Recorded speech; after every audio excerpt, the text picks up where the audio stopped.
Okay. Hi, everyone, to whoever's watching this. This is Luke Chesick, and this is my slideshow on how the coronavirus has affected my life and education. This is for my engineering technology orientation class for our assignment this week. So, obviously, the coronavirus has affected a lot of people everywhere, and I'm no different. So, as a global effect, things have certainly changed in the world. That kind of goes without saying. Obviously, I'm not the only person that's been greatly affected by the virus. Um, People around the world, countless families around the world, have either lost somebody or somebody's gotten sick that they know of it. And even if they don't know anybody who's gotten sick, or they don't know anyone who's passed away, their lives have still been affected because of like the socially distancing guidelines that they have to adhere to. So their social lives have changed. The way that their jobs or their schools, depending on what their situation is. If they're working or in school, that looks different than it would have if there wasn't a global pandemic going on. Our social lives have been challenged. It's been definitely difficult for a lot of people to keep up with or to stay social, continue to meet new people, and continue to build relationships with the people that they have, with socially distancing and everything. So restaurants, schools, and social gatherings in general all look a lot different now, with people wearing masks, staying 6 feet apart, hand sanitizers everywhere. Just a lot of things have changed. So thousands upon thousands have been infected and have unfortunately passed away from the virus. Despite a lot of questionable counting of cases, of deaths and cases, it's undeniable that the virus does pose a significant threat to those who have vulnerable immune systems. What I mean by the questionable counting is, like, my uncle about a month ago passed away from pancreatic cancer. Yet on his death certificate, they marked it as a coronavirus death, even though he died of cancer and never even had the coronavirus. And so my family's fighting to get that off of his death certificate. But so he, for example, is one of those numbers when you look at the death count, but he passed away from cancer. Now, however, overall, the virus is definitely affected many people, and it definitely is a great threat to those with weakened immune systems. Regardless of whatever numbers you look at, it is a real threat. So back in the spring, COVID-19, when it first basically had an outbreak in the United States, I was still in high school. I'm a freshman now. And with it breaking out in March, the end of my senior year ended up turning out much different than we had expected throughout the year. And so we had to go through our final 2 months of high school virtually. And as a senior, that was difficult because those are your last 2 months in high school. And so it was definitely unfortunate. And online class brought challenges, since we were so used to in-person classes that a lot of times, me and then I know a lot of other people, it was sometimes difficult to stay motivated, to stay on top of your schoolwork when you didn't have to go to school. But we got through it. We all graduated. And so we were able to overcome the challenge of online classes. And then, unfortunately, two really big events got affected by the coronavirus. Our senior prom was canceled. And for me personally, this was really unfortunate because I didn't actually go to our junior prom. I guess I assumed that we would have a senior one. But turns out we never did because of the coronavirus. And then also our graduation was sort of cut in half and delayed 2 months. So we still got our diplomas in May. However, we had to go in one at a time instead of all together as a class. So it kind of took away a lot of the awe, I guess, of graduation, of graduating with your class. However, we did actually have a graduation mass in July, 2 months later. However, we all had already had our diplomas, and not everybody was there because they already had their diploma. And so we didn't like fully experience two of the most important events of high school. So our high school also did a thing every year where the seniors would have like a cookout after the last day of classes, and this got canceled because of COVID-19.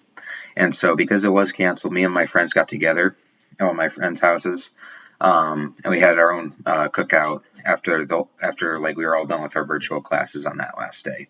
So that was just one way that we adapted, and still got to sort of like celebrate graduation, I guess, together back in May. So moving on from high school and then towards college. So this is for over the summer. So with everything being distant and virtual, getting everything set up for college was challenging. Communication was difficult because I didn't 100% know who all to contact because I was an incoming freshman, and then everything was just so different and everybody was learning. And so orientation, meeting my success coach, and then scheduling classes was all done virtually, which was non-traditional. So it definitely made things interesting. And then also I signed up to live at the Honors Academic Village, but because of the coronavirus, I wasn't able to actually get an in-person tour before moving in. However, I really liked it living here, and so it turned out pretty good. But there was still a level of uncertainty because of COVID-19. I didn't know how well I would like the dorm, but it's turned out really well. So that was for over the summer going into college. And so then the effect that the COVID-19 has had on my actual UTOLEDO education. So I and then all other Rockets have had to accommodate and adjust to the new guidelines. This is new for everybody. But professors have been great at being available to help us, at least for me. All my professors have been, it was very easy to email and contact them if I ever have any questions, because some of my classes are fully online now to where we don't even meet in person. So communication can be challenging, but they've all been really good in making sure that we have a way to contact them with any questions that we have.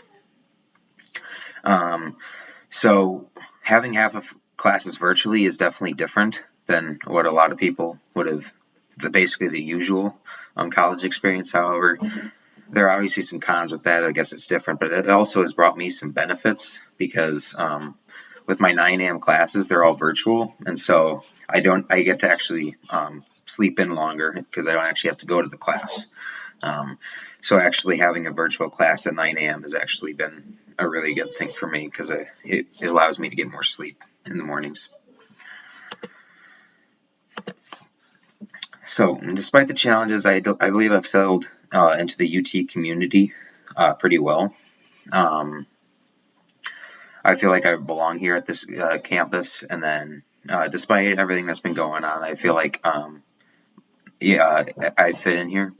And so I've still been able to get involved and meet new people and try new things and build some really good relationships, like my relationship with my roommates, other classmates, friends that I've met on campus. I'm also part of a youth group at the Corpus Christi University Parish, which is down on Dorr Street, just south of campus, that we meet there like once a week to just gather and just get to know each other more. And then also I'm part of first year rocket engineers with Dr. Palecki. So that's based on my major being an engineer. Basically people with similar interests. Again, it's good to meet people who are going down a similar path as you. And so some students or just people in general may find difficulty in meeting people during these times, where we have to, wear a mask. People have to distance themselves from each other that they're not already surrounded by. However, I've made it a priority to put myself out there and build some good relationships despite the challenges, because college isn't meant for people to do alone. And so it's always great to have people there to support you.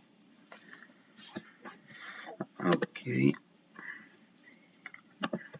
So to wrap up, so These times are difficult, obviously, and the future's unclear where it's going to take us.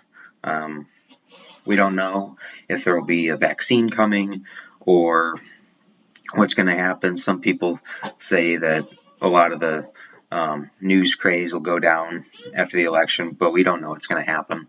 Um, however, we adapt like always. No matter what happens, we'll be ready to adapt and to make the most of the situation as humans and Americans. Excuse me, and then also rockets in general.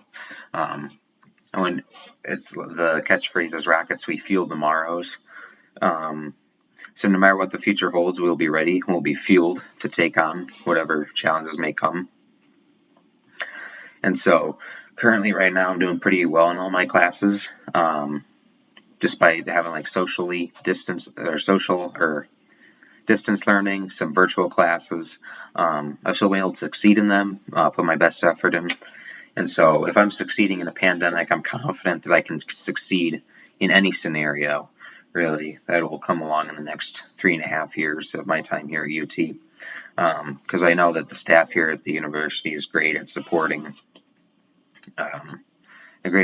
students, and they're always there to help. All you have to do is just reach out, and somebody will be there to help you. So, again, yeah, the future's uncertain. So, no matter what happens, we'll be prepared. We just got to take it one day at a time and just continue to be the best. Just continue to better ourselves. Despite the global pandemic, life still goes on.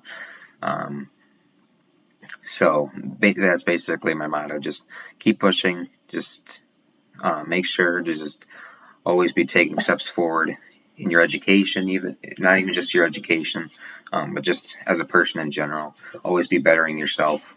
And then it's always a lot easier to better yourself again when people are there to support you. So I think this wraps up my presentation. Thank you for